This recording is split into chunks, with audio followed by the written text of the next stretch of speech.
say that there again. This is a story about for those of you who is trying to have children, and it is very very hard for you to have children.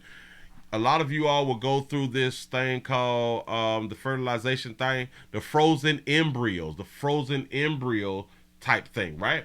Right? A lot of women do this right here. But there's something that a lot of people don't know when it comes down to the embryos. And Atlanta Supreme Court rules frozen embryos are children too. This is what they saying. They is kids out here in these streets.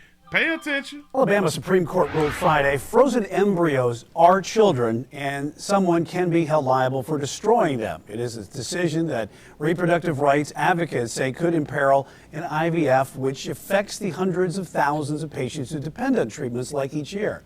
All right, so this is the first of its kind ruling. It comes as at least 11 states have broadly defined personhood as beginning at fertilization in their state. Personhood begins at fertilization. Laws. Quid City News Chief Legal Analyst right now, Khalif Rhodes, joins us. Now, Khalif, the court ruled that the fertilized eggs have the same protection as babies under the Wrongful Death of a Minor Act. So explain all that to us, because I also want to clarify this. We're talking about embryos, which an embryo is an egg and a sperm together. So I love that clarification. I mean, the law creates a cause of action for a person's negligent act, their omission, their wrongful act, and in the narrow question, this came right down to a narrow question, and all 8 of the 9 justices in the court down there decided that they did not believe that there was an exception. It wanted to know that was there an exception of being a born child or an unborn child, and that was a very, very unique ruling by the court down there,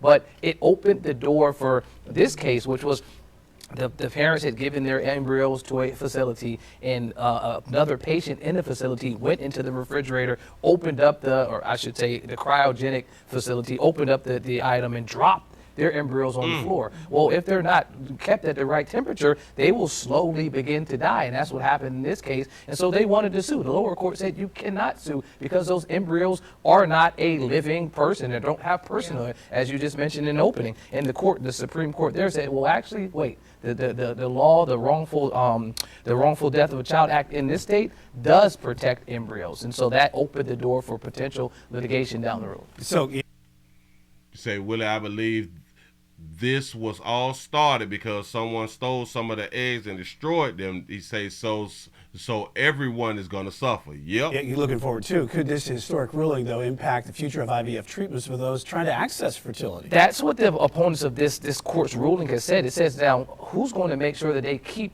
proper protocols for this? I mean, the amplifications of this type of ruling will have echoing effects for years to come. If you open up the cryogenic thing and you pull them out and you drop them, bitch, you just killed a whole bunch of babies.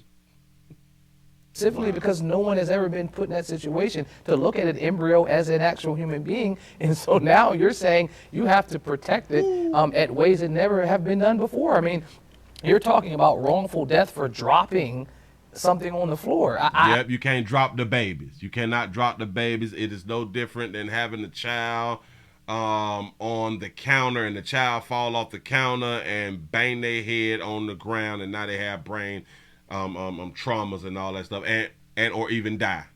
Yeah. I don't think that was what it was intended when this law that they cited, which was from 1872, was drafted, was intended to try and to protect. I don't even think that law from 1872. Embryos? They've been doing embryos and shit like the frozen embryos since 72. Well, it had to be before that because the law was created in 72. That's deep. Shout out to Memphis Ken for the $1 Rumble rant. He say this some bullshit. Willie.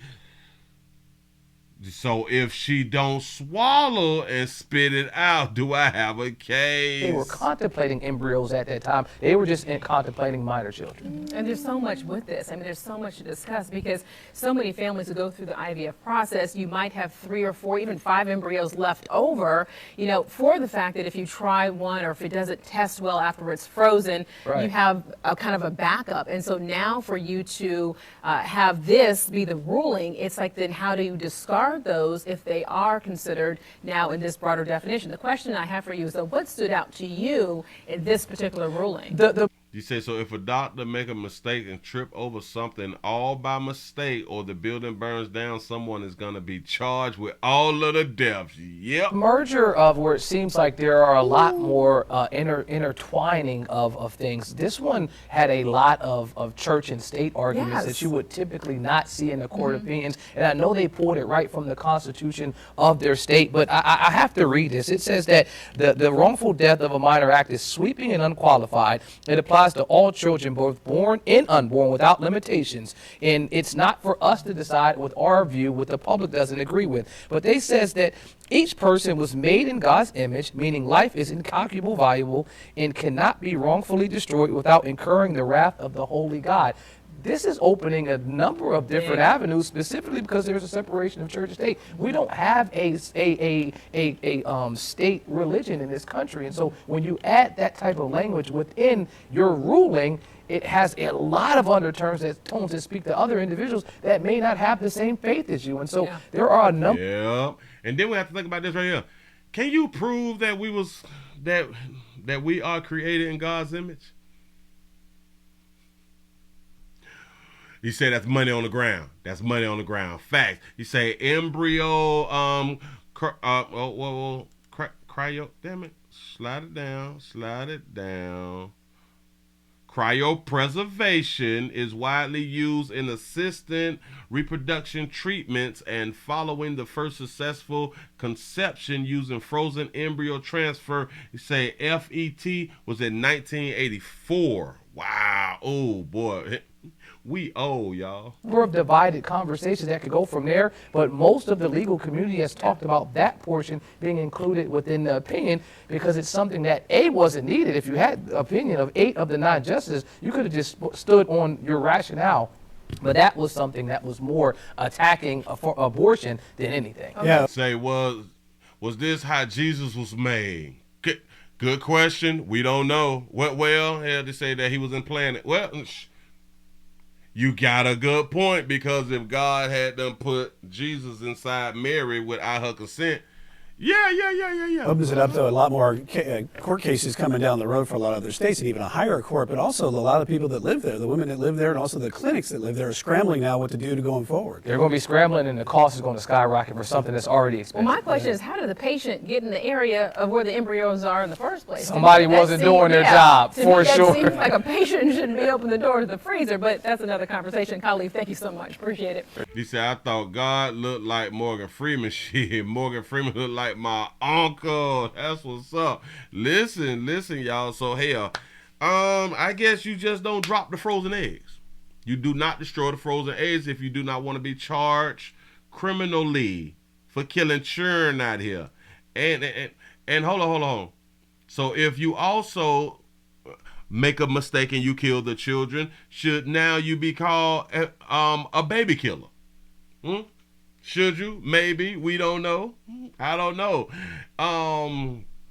Embryo freezing fees range from $11,000 to $15,000, with storage costs of $400 to $600 per year.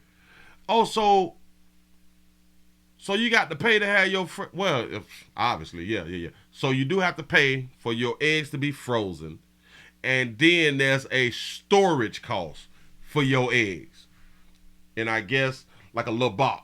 It's a little box with all your little eggs in it, or something like that right there. And now we're going to chop.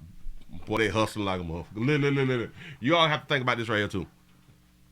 A lot of people who get their eggs frozen, everybody don't live. Everybody do not live. I want y'all to understand. You get your eggs frozen, and then you may die.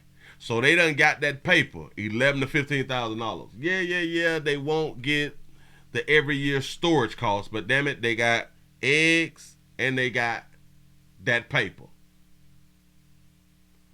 And let's just say, or who is to say, that they're not using the eggs to fertilize them to create children, because they pulling eggs out of you. So they pulling, let's say, 1,000, 2,000, 5,000 eggs. I have no idea how many eggs is they pulling out to freeze them. And let's say that they only use like 4 or 5 of them shit. They can sell your eggs after you go to the upper room. So they making money on top of money on top of money. Listen, and they can use your eggs whenever they get ready. They can use your eggs and put some sperm on it and grow a whole baby. And they can be growing these babies, but take the babies overseas out of the United States. They may have these children on. They may have an island to where they making babies on the island. They say they're using the eggs for stem cell research. See, there's a lot that they can do with. So these people making quadrillions of dollars out here in these streets. Moving right along, I ain't gonna eat much.